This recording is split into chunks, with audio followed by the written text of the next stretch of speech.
The following is a Hoop Ball presentation.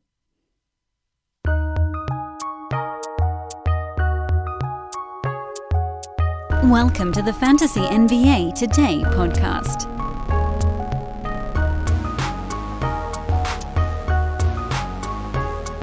A beer deep, and I made a foolish promise last night to a member of our Hoop Ball internal team that I would open this podcast by singing Red, Red Wine. I don't know why. We were talking about the 90s. Was that that was like late 80s, I think, or did that one bleed into the early 90s?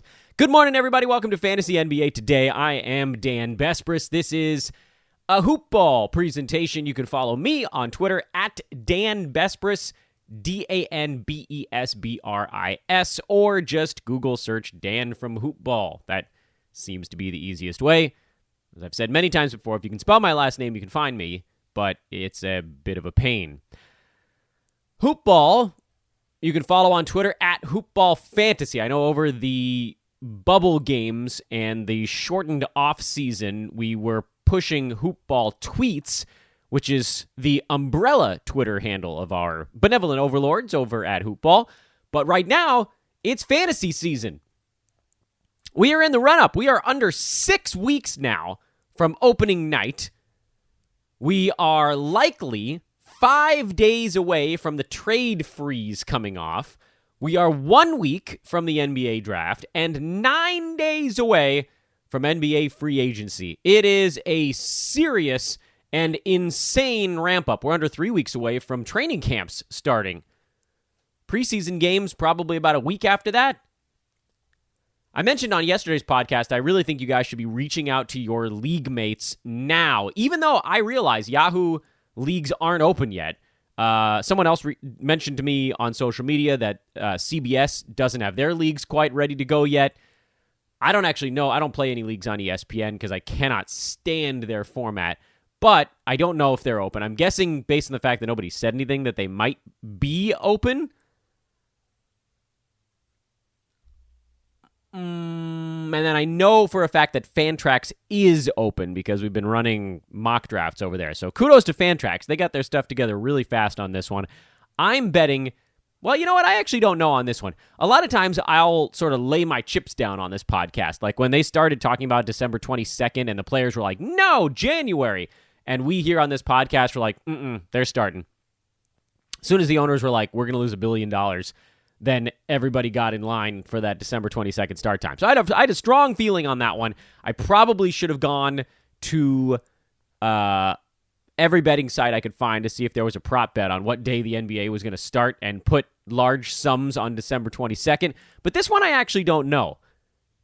This one I'm not totally certain how places like Yahoo, CBS, what their goal is here. I thought, as I was thinking about it yesterday, I said in my head, doesn't it seem like they ought to be scrambling to get this stuff up as fast as possible? Because so many of us are ready to open our leagues and start dinking around in there and doing all the settings and getting our draft days started. They're missing out on clicks. But then on second thought, I sort of sat back and went, well, you know, most of the clicks that come in these fantasy leagues are right before draft day through the end of the season. Most people aren't spending a host of time in their fantasy league windows this far out. You know, I know that it's a quick ramp up. I know that we're under, 41 days away? No. Yeah, 41 days away from the start of the NBA season, which I realize is absurdly close.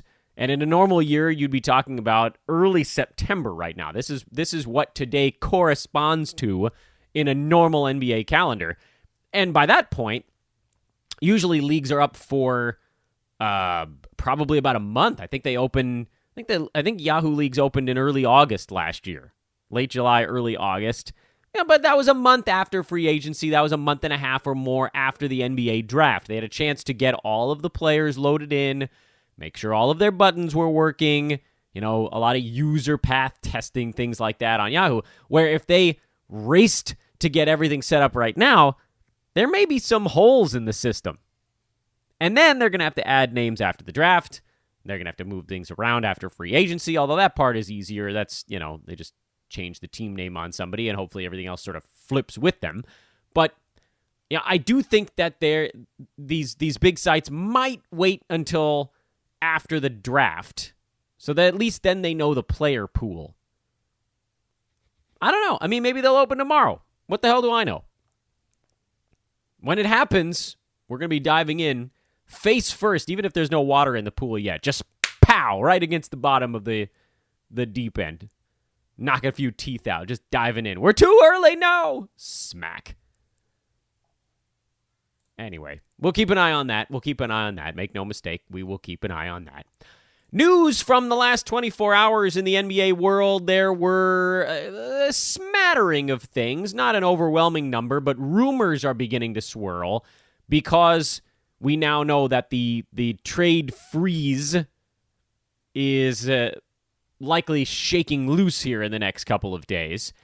Austin Rivers apparently is planning on becoming a free agent to see what's going on there.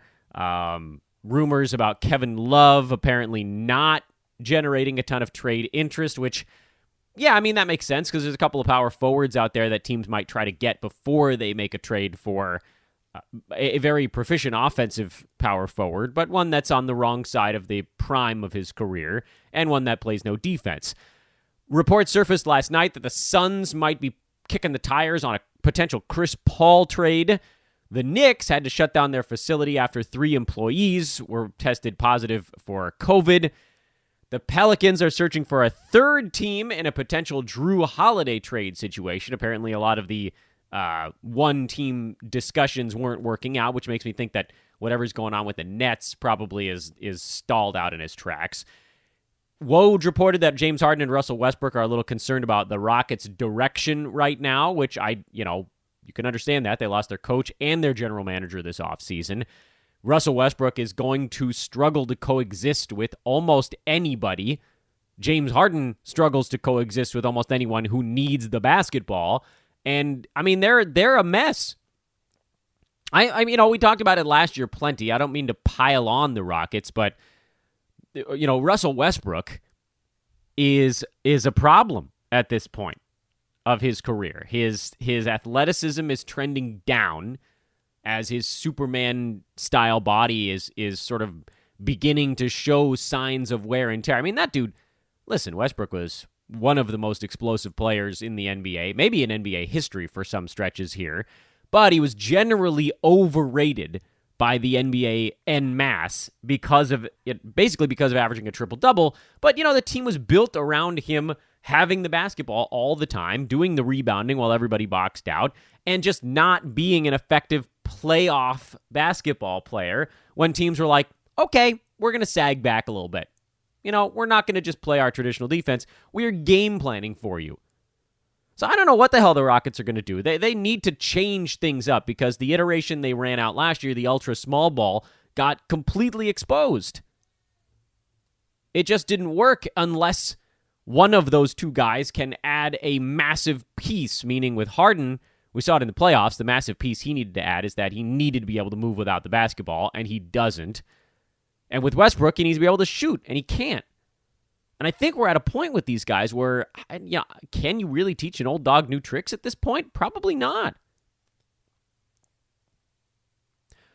The Magic are talking about Aaron Gordon trades, but, we've been hearing that for a year. The Wolves are trying to acquire another lottery pick. The Hawks are in on the Drew Holiday sweepstakes.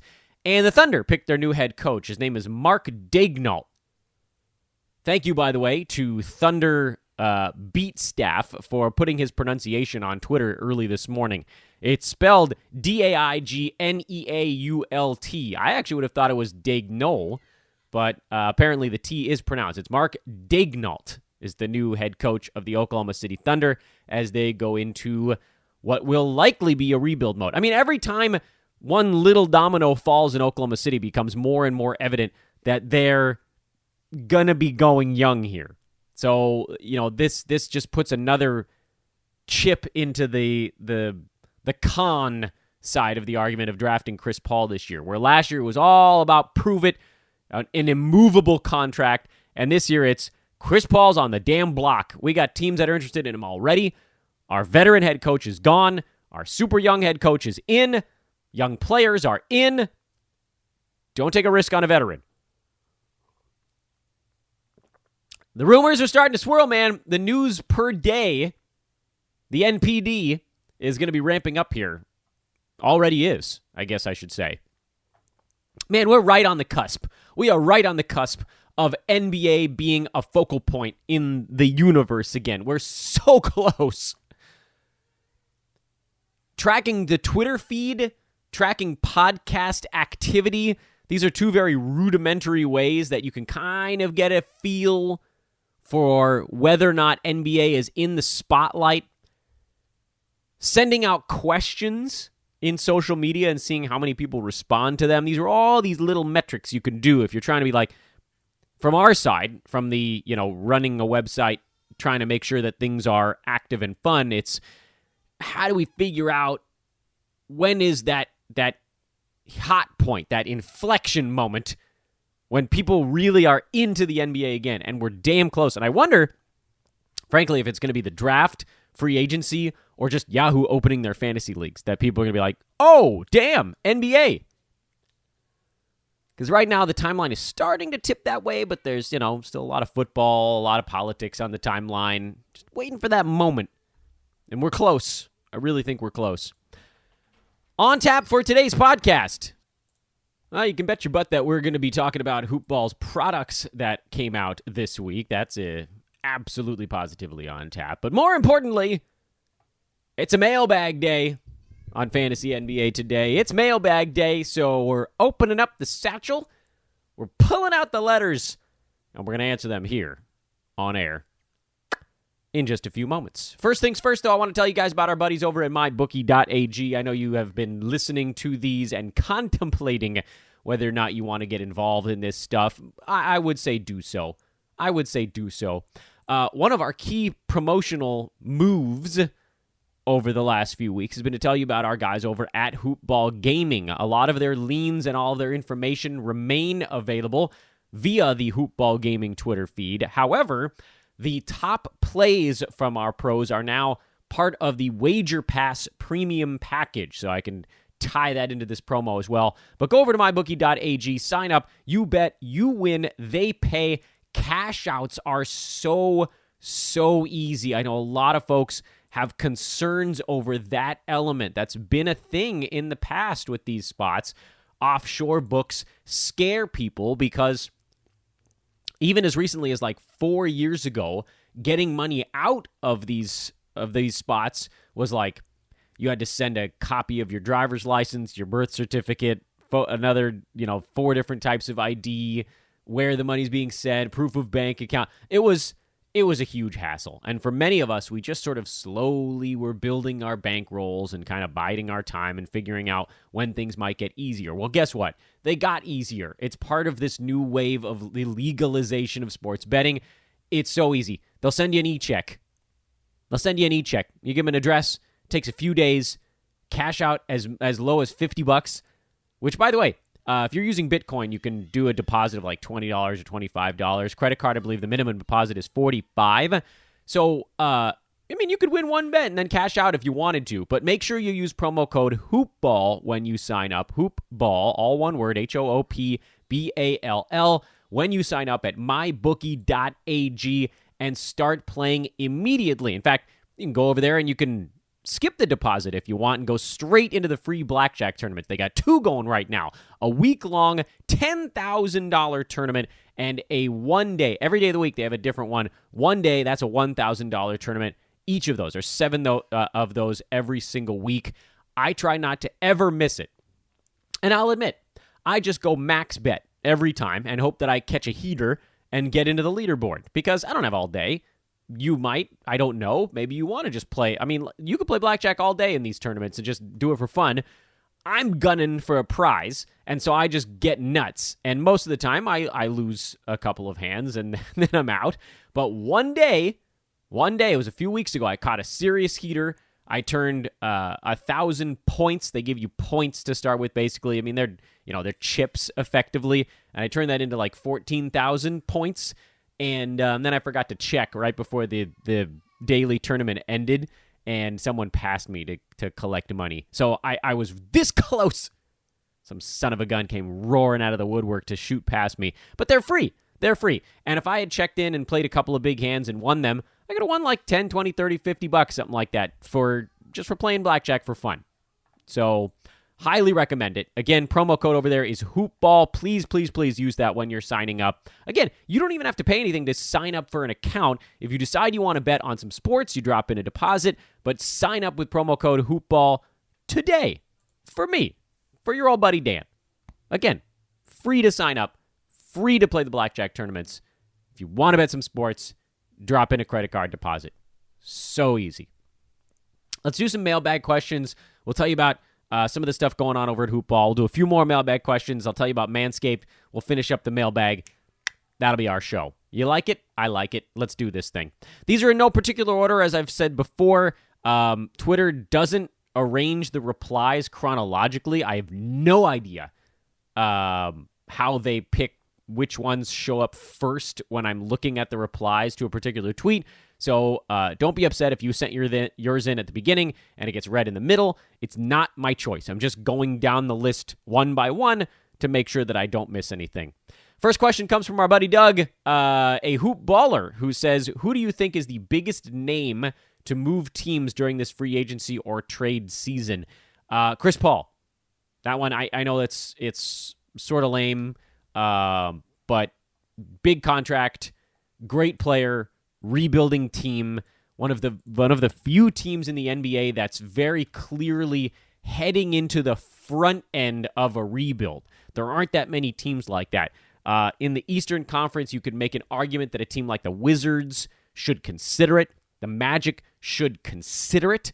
But a lot of other teams, the Hornets, the Bulls, the Hawks, even the Cavs are trying to sort of begin the ascent out of their rebuild. Although for the Cavs, Kevin Love, you could probably put on that list as maybe guys that gets moved. The Knicks are in the thick of it. The Pistons are in the thick of it. They don't have critical pieces to move, not big names at least. Like with the Pistons, I'm pretty sure Derrick Rose is going to get traded at some point this year, but would I call him a big name? I would not. For the Magic, we talked about Aaron Gordon earlier in this show. That's a possibility, but as far as name recognition goes, Chris Paul, name power just blows him out of the water. If I had to pick sort of like a secondary big names that could be on the move, I'd probably pick the Spurs as the team that is heading into a likely rebuild. And so DeMar DeRozan and LaMarcus Aldridge are on the block. I don't know if either one of them gets moved. I would say the odds of Chris Paul getting moved are higher. His name is also bigger, but DeMar and LMA are, a lot of guys that have been part of the Dan Basber's Old Man Squad in the past. Those guys are all possible moves, and I'll go Chris Paul as the most likely. VP, one of our longest listeners, says, I'm not a fan of Brandon Ingram, but my God, dude improved his free throw percent, field goal percent, threes, and steals. How is Ingram's fantasy rankings with Zion? And there's a note here underneath that says, Ingram's improvements mirrored Durant's at that age. Scary if Ingram really ascends to that level. Yeah, I don't think he ascends to that level. I don't see Brandon Ingram as having quite the same extension as Kevin Durant. He's never shown the ability to block shots. I think Durant is a tiny bit, and maybe longer isn't the word, but I do believe that KD is taller, and I don't care what the actual stats page say. KD is listed at 6'10". What's Brandon Ingram listed as? 6'7". Okay, so the stats pages do agree. KD's got him by a few inches. They both have that crazy wingspan. But if you just look at defensive stuff, to me, that's one of the big separators there. And then, with Durant, offensively, he's just a killer in a way that I don't think Ingram is about to become. Now, that said, VP, you're right. He made all these unbelievable leaps in reality and in fantasy last year. His scoring went up by 5.5 points per game. His field goal percent actually went down, by the way. He was at 50% with the Lakers. He was at 46% with the Pelicans. But 3-point percent went from 33 to 39. Free throw percent went from 68 to 85. That remains the absolute craziest number on that board. And then steals, which had bounced around a little bit in his career. He was just a shade under 1 steal per 36 through most of his first 2 years with the Lakers.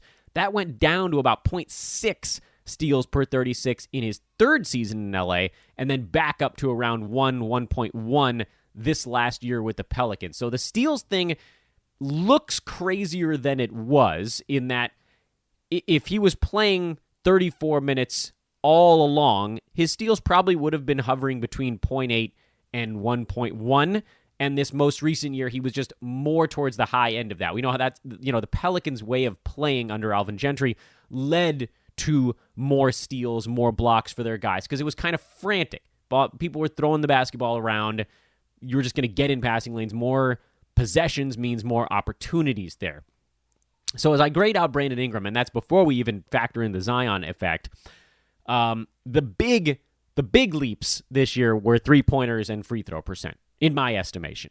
The steals was a little bit more believable. The rebounding being higher was a good thing for him, but some of that was just sort of level of engagement. Again, more opportunities, faster pace. The assists was nice because he was orchestrating more offense, but again, not insane. He was at 4.2 assists this year after being at 3.9 2 years ago. So it really wasn't that crazy. The fact that he made such a massive leap in 3-point percent, which, again, I know he was at 39% 2 years ago, but he wasn't taking any, so it's hard to really grade that out. He went from taking 2 a game to 6, and the percentage went up. So his shooting did legitimately get better. He improved upon, his shot selection, in that his field goal percent largely went down because he took more 3-pointers. It was almost a perfect correlation. His 2-point percent went from 52 to 50 season over season, which isn't that big of a leap. It actually went down from 12 to 12.2 to 11.5 2-pointers per game. And then his overall number of shots went up by almost 4. So that's your difference there, is that instead of taking 12 twos and under 2 3-pointers, he was taking 11 twos and 6 and change 3-pointers per game. So his effective field goal percent really didn't change very much, even though the actual number went down. So looking at this year, let's say Zion gets hurt, because that's a distinct possibility. Dude's an interesting shape for a hyper-athletic basketball player, and staying healthy has now been a little bit of a thing, and obviously we're super early on, so that can get wiped away pretty quick. But, I think we have to factor it in a tiny bit. But just hypothetically here, let's say that Zion does miss time and Ingram steps back into the same giant role he had early this most recent season. Field goal percent, 3-point percent, free throw percent, I think you just sort of assume those stay about the same. I don't know that there's a whole lot of room for him to improve upon that stuff. And then the rest of the Pelicans stayed largely the same as well. Here's the issue. For the entire season, Brandon Ingram was number 35 on a per-game basis in 9 category leagues, and that's including the bubble, which I think is relevant because it ties into the when was Zion around situation. If you're just looking at roughly the last 15 games of the pre-bubble regular season, which was when Zion was sort of getting revved up a little bit, Brandon Ingram was number 61 in that stretch. Field goal percent was down a little bit. Steals, amazingly, were hanging steady. But, and the funny thing is that, overall the numbers were not that far off from what he was putting up on the season in total. But there was a noted drop-off. I mean, again, 61 is pretty different than what we were talking about before that. So let's go back and look at the first couple months of the season when he was really wrecking shop and talk about October, November, and December. Brandon Ingram was number 13. He was averaging 25 points a game, 7 boards, 4 assists, a steal, 0.8 blocks. He was shooting 49% from the field on 18.5 shots a game, 86% at the free throw line. He was a wrecking crew. He was a wrecking crew. He's literally above average in every single statistical category except for turnovers by a hair. He was effectively a first-round pick at that point. But the Zion effect was very, very real. And if you go, I mean, you can look at like February through the end of the bubble if you want. And remember, Zion actually didn't play in every game in the bubble either. So, take that into account as you're looking at these numbers. The drop-off is significant. Significant. Brandon Ingram was number 100 in the final roughly 9-10 games of the regular season and the bubble. 21 points, 5 boards, 4 assists. Things were not that different, but shot number down 16.5 instead of 18.5 pre-Zion. Free throws down. Free throw percent was a little bit down, but we can call that a fluctuation. Blocks were down, playing more small forward instead of power forward over those minutes. Rebounds were down.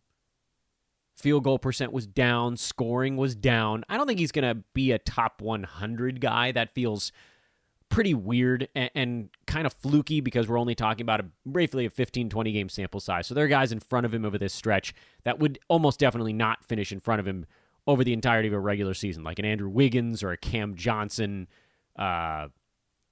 Trey Lyles, Shaq Harrison. I mean, there's like a lot of names that don't really belong in there. So to call him a top 100 guy with those numbers is not accurate. But if you put up 21, let's say he puts up 25 and 4 for an entire season with a steal, maybe a little less than a steal and half a block on 44 or 45% shooting from the field and 80, low 80s, let's call it, at the free throw line. I mean, that's still a top 50, top 60 kind of stretch. It's not bad, but he's not going to be a first-round pick. There's almost no chance.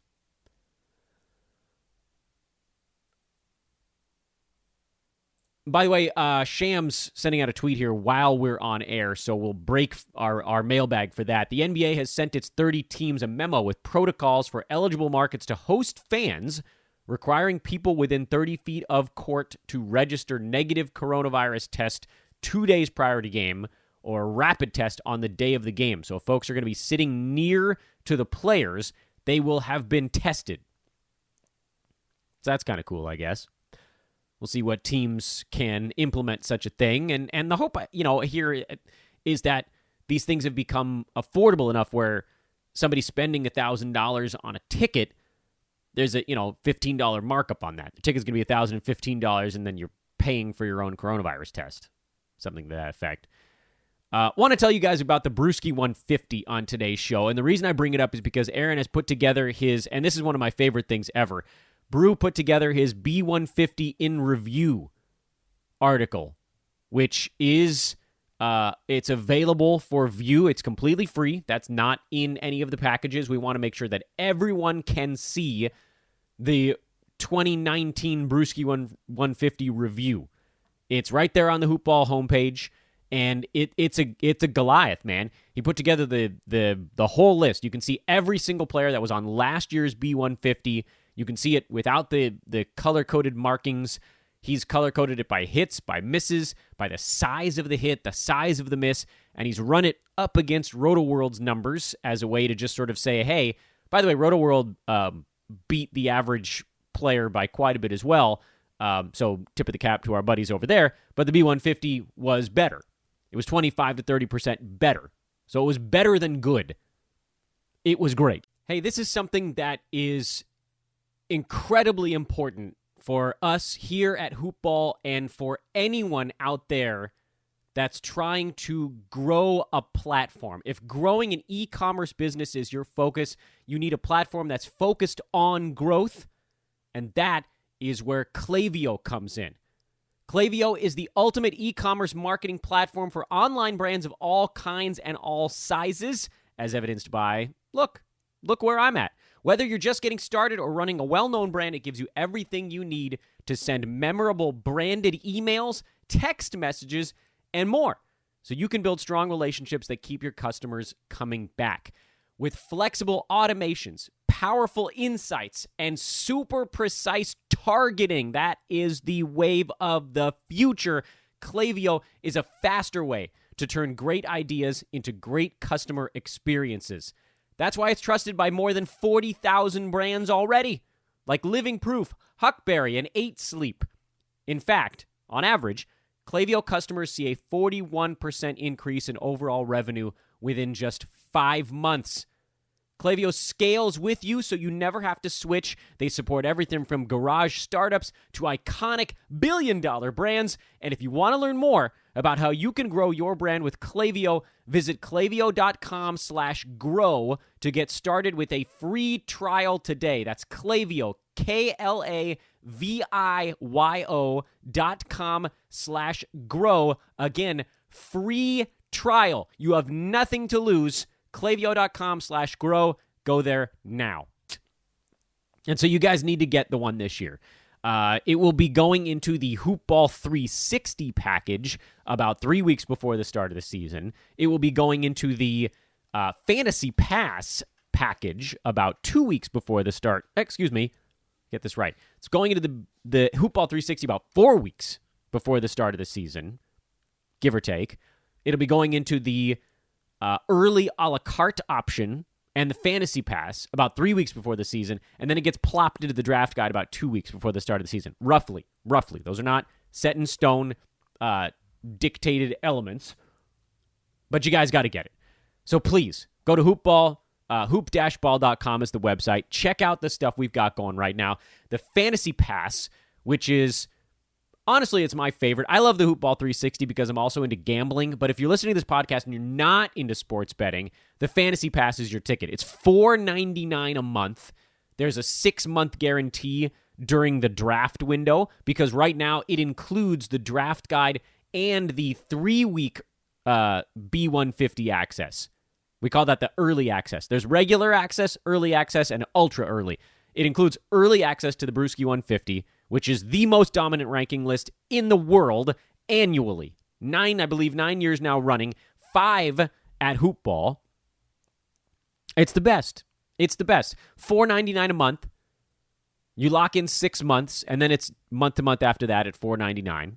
The Brewski 150 by itself is $30. There's absolutely positively no reason to ever buy the a la carte B150 early pass when you can get the Fantasy Pass, because that includes the B150. It includes the whole draft guide, which has 400 player breakdowns, every team by team analysis. It's got oh my goodness, the list is so absurd. Let me pull up a few of the names for you guys here. We've got sleepers, you've got dynasty ranks, punt strategies, you've got schedule grids that'll be useful once the season schedule gets released. You've got depth charts. You've got position-by-position analysis of every player in the end. Like, it's mind-blowing. That's in the Fantasy Pass as well. And you get all of the in-season access. And on top of those two things, the draft guide by itself is $20. The B150 by itself is $30. The in-season pass, in-seasons past, is $25 to $30. We're talking about $80 worth of stuff for $4.99 a month. $4.99 a month on the Fantasy Pass. You must go get it. Please go get it. The in-season stuff, by the way, that includes all those things we talked about in the draft guide, updated as the season goes. It'll have a streaming chart. It's got Discord chats with the pros. You've got live video interactivity with our pros where you can ask them questions about your specific team. The access that you have to Hoopball's best and brightest is through the damn roof. Get the Fantasy Pass, $4.99 a month right now. You don't need any coupon codes or anything. Just go to hoop-ball.com, click on the premium stuff, go get it now. Back to the mailbag.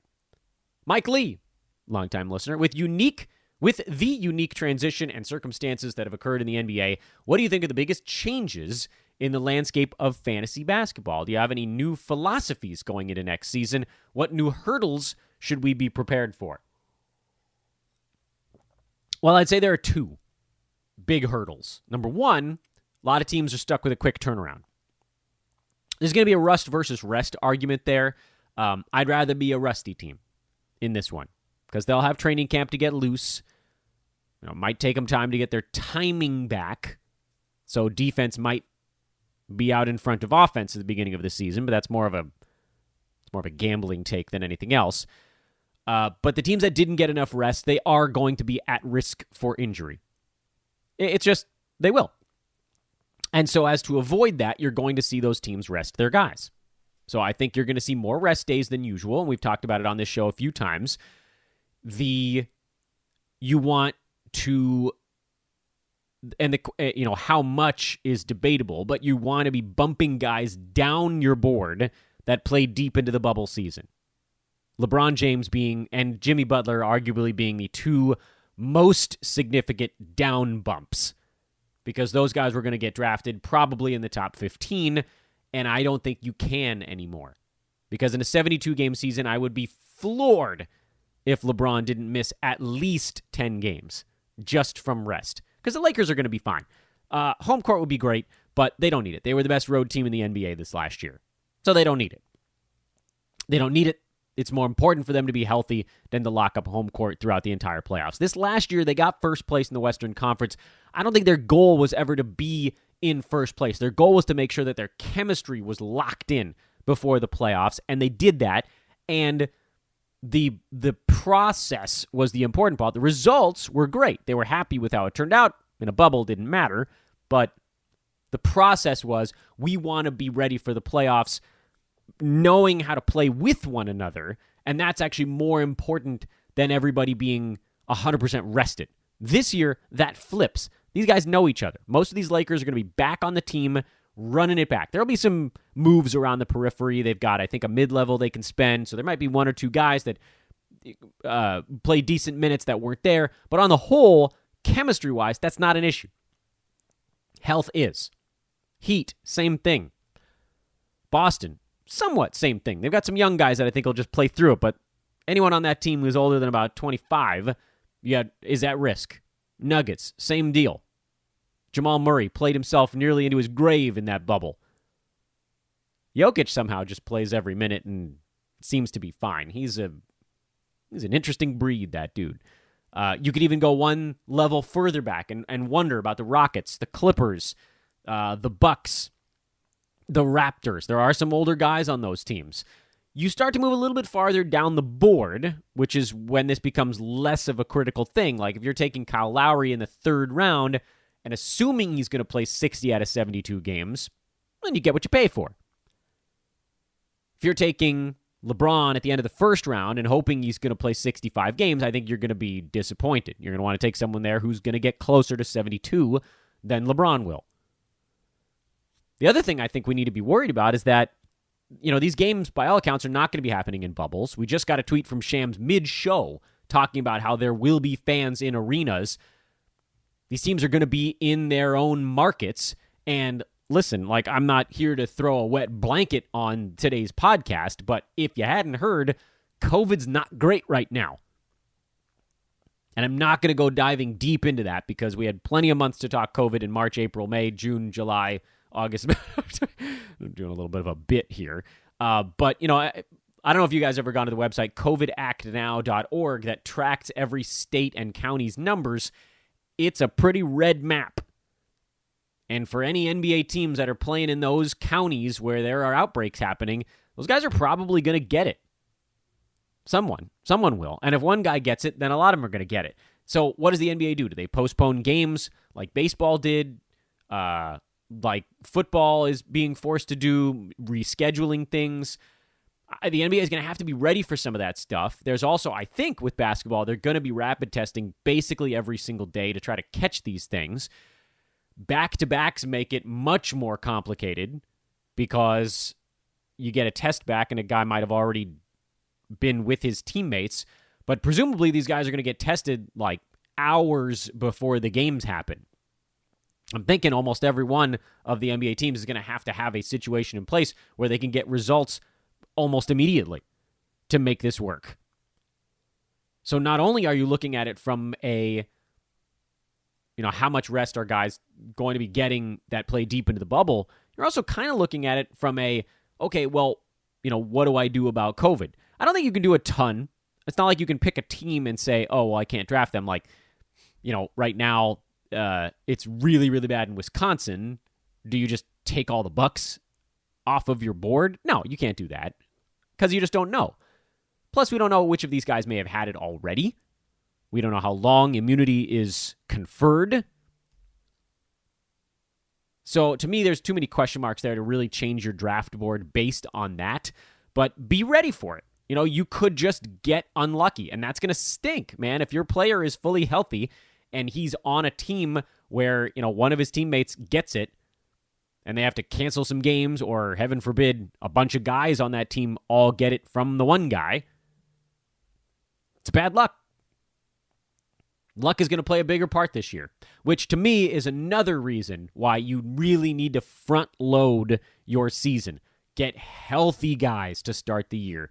Build a lead in your leagues.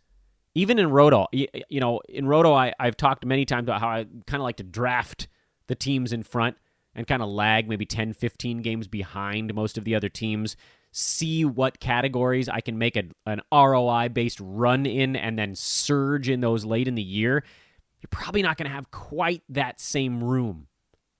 You can still pull it off, right? Like, it's the difference between playing your 10th, 11th best guy early in the year versus holding that dude out and thinking, like, this guy might be a top 100 dude, but I might get to the last month of the year, realize that I should have spent more of my games on rebounds, and then feel happy that I didn't play a top 100, 3-and-D type who wasn't really rebounding very much. So you can still draft a little bit in Roto. Make sure you're cashing in your games from your best guys early. Do not squat on a good player, because you just don't know. They may just never get back to full health.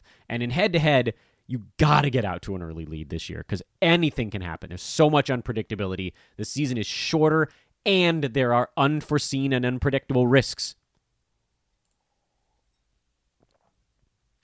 Our own Brad Harden, host of the Hoopball Hawks podcast, says, what about the musical point guard chairs of Eric Bledsoe, Freddie Van Vliet, Chris Paul, and Russell Westbrook? I am going to plant my flag and say all of those guys start the year where they ended last year. Russ is not traded. CP3 is. Freddie Van Vliet back in Toronto for the full season and for a decent contract, and Eric Bledsoe plays the year out in Milwaukee, because he was never the problem for that team. That's my thought there. In fact, I like Bledsoe as, it's not a post-type guy. He's really just an old man type now. And the rest of those guys I'm a little bit intimidated by. I think Freddie Van Vliet's going to get overdrafted a bit, maybe accurately drafted. CP3 will get overdrafted because, a trade this year, there's almost no way his value could be higher than it was last season. And then Russell Westbrook, this might be the year he finally gets underdrafted a little bit in 8-category leagues. 9-cat is hard to swallow the things that he does poorly. Blake says, 2 questions from Blake. What is your D-Bombs Hall of Fame roster? The Dan Besbris Old Man Squad Hall of Fame. Honest to God, Blake, I don't remember. I can remember a lot of things, but they get sort of sorted into a weird side pocket in my brain that gets retabulated every year. Guys that are on my team often, repeat offenders. LaMarcus Aldridge, kind of a repeat Dan Besbris Old Man Squad offender type. He's probably in the D-Bombs Hall of Fame because nobody gives a crap about him. Kyle Lowry is in there almost every year. If I had to pick one player, I would probably say Chris Paul from this last season is probably the best D-Bombs play we've ever had. Guy getting drafted in the mid to late 30s who ends up as a mid-first rounder. Not that that's the best pick any of us has ever made, because I think a lot of people get the greatest enjoyment in fantasy out of picking the lesser-known guy who overperforms. But as D-Bombs go, we're generally picking guys who are extraordinarily well-known players. Chris Paul, we're talking about a perennial all-star, Hall of Famer, who we probably got at a 3-round discount last year. That's hard to do. I hope that answer was sufficient. Number 2, which NBA team do you want to attach yourself to for the most fantasy value this coming year? That's a great question, Blake. Thank you. My top teams are always going to be the Raptors because they play their starters absurdly high number of minutes, and that's great. From fantasy standpoint, you want a team that's going to play their starters a crap ton of minutes. I like the Phoenix Suns for this coming year. I think they're going to have a ton of fantasy value on that team because they're going to play fast and loose. They're good. There's a little bit of a logjam there, so not quite as much fun as the bubble with Oubre back and now them apparently in the mix for a Chris Paul trade, but I'll believe that when I see it. I think the Magic are actually going to be an intriguing fantasy team this year. Again, we've said it before on this podcast. Not that many people noticed how fast they started playing the last 20 games of the pre-bubble regular season, and all of their guys. Terrence Ross's value went through the roof. Aaron Gordon's value went through the roof. All these guys that needed a looser offense saw huge bumps. Aaron Gordon went from like top 150 to top 60. Terrence Ross went from top 120 to top 70. These were big, sizable jumps without any colossal personnel change. And don't say Jonathan Isaac, because he was out for weeks before any of that stuff started to happen. It was not a one-to-one correlation, and he's still out. Or I should say out again, but yeah, for our purposes, still out. So Magic, a sneaky fantasy team for this coming year. Raptors, an obvious one. You just kind of hope that those guys don't play themselves into too many injuries this upcoming year.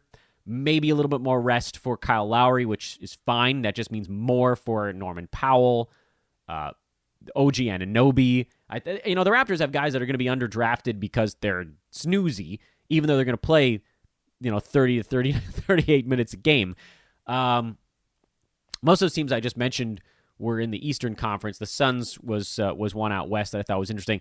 I'm going to be looking a little harder at the Kings this year, but I'm not going to officially say I'm attaching myself to them because they're still the Kings at the end of the day, and it's still Luke Walton at the head of that thing. But having Alvin Gentry around to run the offense is really going to help those guys.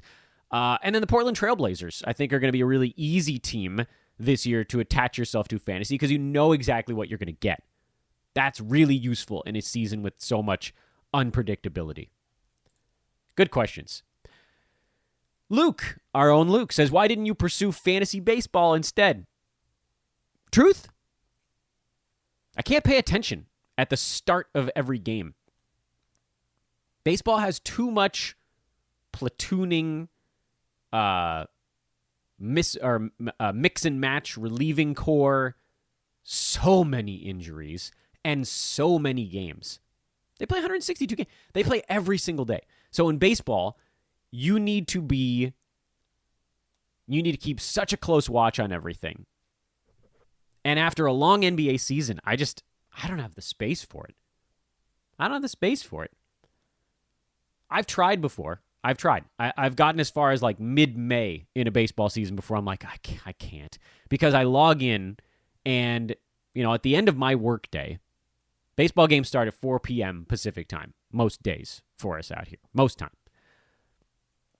And then you've got games that start more or less every hour. There's a 4 p.m. group, a 5 p.m. group, a 6 p.m. group, a 7 p.m. group. I can't check my computer before each of those to find out if one of my, if my second baseman is just getting a night off, a healthy rest. In the NBA, you know these things well in advance. So-and-so, LeBron, a healthy rest. We know a day in advance we can take him out of our lineup. I can set my NBA, my season-long NBA roster. Oftentimes I can set it a day before, and it's not a problem. In baseball, you really have to know. You have to check, it's very DFS-y in that regard, where you need to be there at lineup lock, or you're going to screw something up. It's just not that way with NBA. So I just watch baseball for fun. Santino. This one actually started its own little mini thread. Which bubble stud do you think is going to be the most reached guy in fantasy drafts? Yeah, it's Michael Porter Jr. There's no question. Yeah, no question. Michael Porter Jr. is going to be he's going to get reached for, and he'll probably have a decent season. But too rich for my blood. Dan Yu says, does the fact that Kevin Durant had such a long recovery mitigate the number of games he sits? No. Nah, Brooklyn ain't worried about regular season or his fantasy numbers. He will be sitting. And I'd be pretty floored if he played in any back-to-backs this year. He might do something stupid and try to play in back-to-backs, but they just don't need it. And Kyrie is hurt all the time also. So, like, they need to be, that is a kid glove oven mitt situation in Brooklyn with their superstars. They cannot afford to have those guys go down. And the East is such a cakewalk that they don't need to play in every game. I mean, think about some of these teams. Like, think about the teams that were fighting for the 7 and 8 seed in the Eastern Conference this year. The Nets were one of them. The 8 seed in the Eastern Conference was 33-40. 7 games under 500. Kevin Durant and Kyrie Irving should just make a plan to play in 50 games together. Get their team fully healthy for 50 games. I don't know when they're going to be, but they'll probably try to play in more than that, I should say. But it's so critical for them to play in games together to get used to one another. And if they play in 50 games, I would think at worst they go 30-20 in those, and that's enough. You'll make the playoffs in the East. They're not going to be fighting for home court advantage. It's just not worth it. Predictions for the most improved player this coming season. Ooh, wow. Oh, boy, that's a tough question. It tends to be someone that people are sort of waiting on because we're actually talking about who's going to get the award. It's probably going to go to somebody that people have been eyeballing for a little bit, like a Brandon Ingram or a Bam Adebayo type, where people are like, oh, this is an up-and-coming guy, and then that person proves them right. So what you want to do if you're searching for this is look for someone who has been slightly underwhelming with regards to their actual performance, but at the same time has actually been decent in reality. I'll give you a couple of possible names on that front. I think Jaren Jackson Jr. is a guy that could slip into that discussion depending on how this upcoming season goes. Someone like a Bogdan Bogdanovic could actually be in that discussion if he really does now get thrust into a very large offensive role. Look for some of the other young guys in the NBA as you're making this assessment. Someone like a Devontae Graham from this last year would have been a possibility, but he's probably wiped that out. Is there anyone on one team that moved to a new team that has growing opportunity at their fingertips? What about a young guy that just didn't have a ton of responsibility in his rookie year that maybe gets more coming into a second one? Like, what about one of the Hawks' young guys? Those are possibilities. And here's your weird dark horse for it. What about Jeremy Grant? I don't know where he's going to end up, but he played some awesome bubble basketball, and I think woke people up to the fact that he's better than folks realized. If he ends up in a place where he's getting 32, 33 starters minutes at power forward, there's a possibility he could score 15, 16, 17 points a game, 5 or 6 rebounds, get himself a block and change on good percentages. He could actually enter that discussion as kind of the guy no one expected to be talking about. In reality, though, you're probably looking for some young guy who's just starting to turn a corner. Maybe Miles Bridges if he starts to play better. These are the guys that end up winning that award, but I would look more at some of the other ones. And finally, from Asmund, I may be pronouncing that wrong. Would you draft Jimmy Butler in the 15 to 20 range or DeRozan in round 4? Their per-game stats last year don't seem all that different to justify that premium for Jimmy Butler. And so now he pulls up the numbers for the two guys from last year. And, by some accounts, you're right. DeMar actually outscored Butler by 2 points per game. Shot the ball better from the field by 8%. DeMar was at 53. Butler was at 45.5. Both very good free throw shooters. Jimmy on a higher volume. Butler, better rebounding numbers. Far better defensive numbers. And that, by the way, is where the giant gap appears. Now, admittedly, DeRozan had a pretty damn good year. Neither one of them hits many three-pointers. Jimmy Butler about half a three-ball per game. DeMar, none. But here's the thing. The difference between 1.3 and 2.4 defensive stats per game is enormous. Enormous. That's where last year's difference came in. But if you've been listening to this podcast, I'm not touching Jimmy Butler in the short offseason. That dude was playing 47 minutes a game in the finals for stretches. He's going to rest. He's going to miss ball games. He missed ball games this year, and a bubble was not to blame. He played in 58 games over the full season. That's including the bubble. So he was missing quite a few basketball games where DeMar DeRozan, who, by the way, at number 37, he had a really good year, he didn't miss that many. Handful. Would I take DeMar over Jimmy Butler this year? Probably not, because the gap in their per-game production is still relatively significant, specifically that defensive stuff. Butler, hyper-elite in steals and still pretty good in blocks, and DeMar, adequate in steals and doesn't block any shots. Would I take DeRozan over Butler? No, but the rest factor does bring them much closer. And then Butler gets the edge again when you consider the fact that DeMar could end up getting traded to a spot where he's not the top or number 2 usage guy. It's a possibility, although, any place DeMar ends up going, he's going to be a focal point. Is it going to be quite as often as it was in San Antonio? So there is a tiny red flag there, but it's not nearly as large as the red flag on Jimmy Butler. He's a guy that I'm basically not drafting.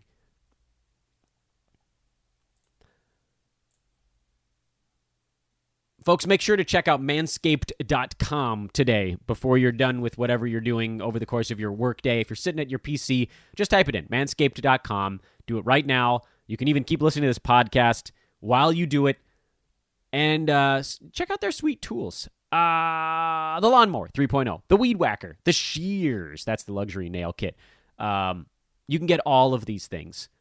You can get all of them for 20% off and free shipping with promo code HoopBall20. That is your coupon at checkout. Make sure to enter it at checkout. HoopBall20 for 20% off and free shipping. It's also the year 2020, so that makes things pretty easy, doesn't it? Very easy to remember. HoopBall20, 20% off, free shipping at manscaped.com. The Weed Whacker, the Lawnmower, both of them with skin-safe technology, waterproof technology, and then the luxury nail kit, which, by the way, I'm pulling up a picture of it here while I'm talking to you guys. Really good-looking thing. They got the clipper, you got a file, you got some tweezers, you got a little case, a little pair of scissors if you want to take out the edges there.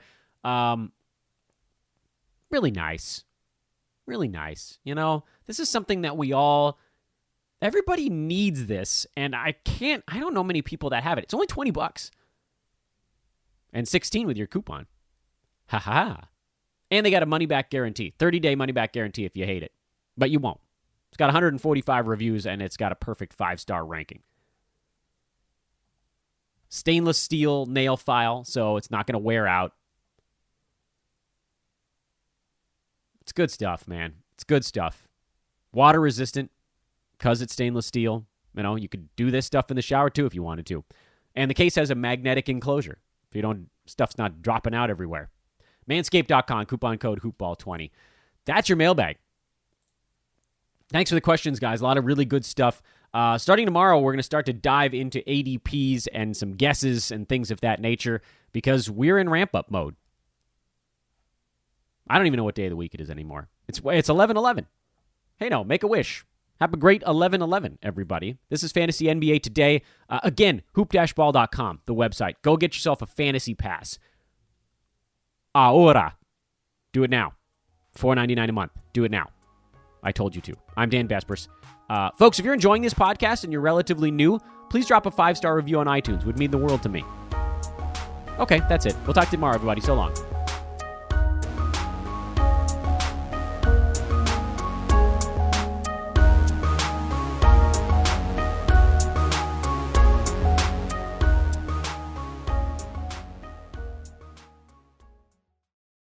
This has been a Hoop Ball presentation.